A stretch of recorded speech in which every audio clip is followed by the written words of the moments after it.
Hallelujah, praise the Lord.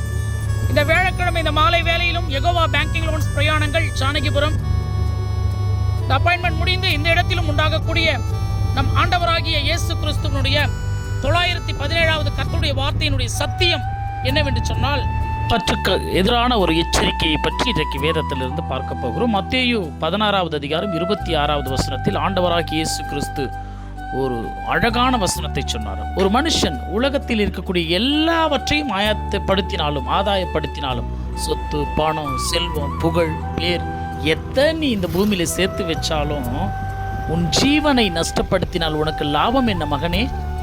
உன் உயிர் உன்னை விட்டு போயிடுச்சுன்னா, நீ பரலோகத்துக்கு தகுதி ஆகலைன்னா உனக்கு என்ன லாபம்? ஒன்றுமே கிடையாது, ஜீரோ. ஸோ வாழ்க்கையில் எது முக்கியன்னு தெரியாமையே நம்ம அந்த உலகத்தில் எதையோ ஆசை வச்சு ஓடிக்கொண்டிருக்கிறோம். இயேசு கிறிஸ்து தெளிவாக அந்த ஞானத்தை நமக்கு கற்றுக் கொடுக்கிறார். இன்றைக்கு உங்கள் இருதயம் பெரும் திண்டியினாலும் வெறியினாலும் லௌகீக கவலையினாலும் பாரம் அடையாதபடிக்கு நீங்க நினையாத நேரத்தில் மனுஷகுமாரன் இந்த பூமியில வரப்போறார். எச்சரிக்கையாயிரு. நம்ம இருதயம் நிறைய லௌகீக கவலைகள், தேவைகள், கமிட்மெண்ட், இதனால இந்த பூமியில கவலை கொள்கிறதாம். பூமியில் உள்ளவைகள் அல்ல, மேலானவைகளை நாடுங்கள். Set on affection on this above.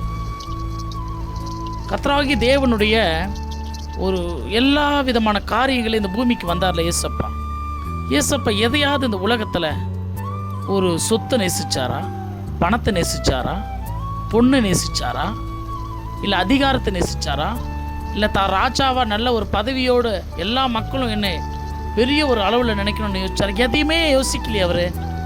ஏன்னா அவருக்கு தெரியும் மேலானவைகள் பரலோகத்தில் இருக்கிறது, இந்த பூமியில் எதுவுமே கிடையாது.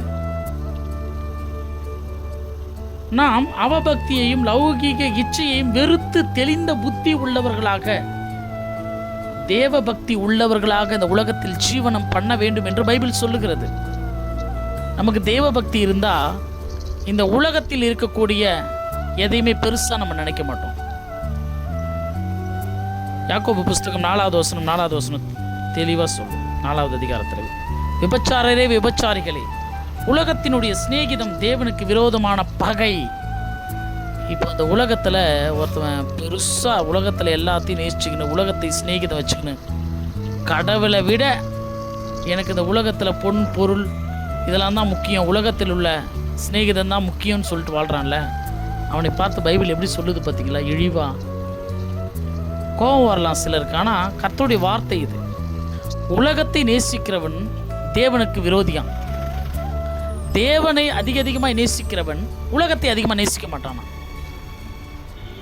ஸோ ஆண்டவராகிய இயேசு கிறிஸ்து என்ன சொல்ல வருகிறார் என்று சொன்னால், உலக பற்றுக்கு எதிராக இந்த பூமியிலே கர்த்தருடைய பிள்ளைகள் வாழ வேண்டும். அந்த ஆண்டவராகிய இயேசு கிறிஸ்து உலகத்தை நேசிக்காமல் கர்த்தரை நேசி என்று சொல்லுகிறார். கர்த்தரை நேசிப்போம், பரலோக தகுதி பெறுவோம், இயேசு கிறிஸ்துவினால் ஆசீர்வதிக்கப்படும். அடுத்த தெய்வ செய்திகளோடு நாளை தினத்தில் சந்திக்கும் வரை நான் உங்கள் காட் சர்வன்ட் சகரியா சதீஷ்குமார்.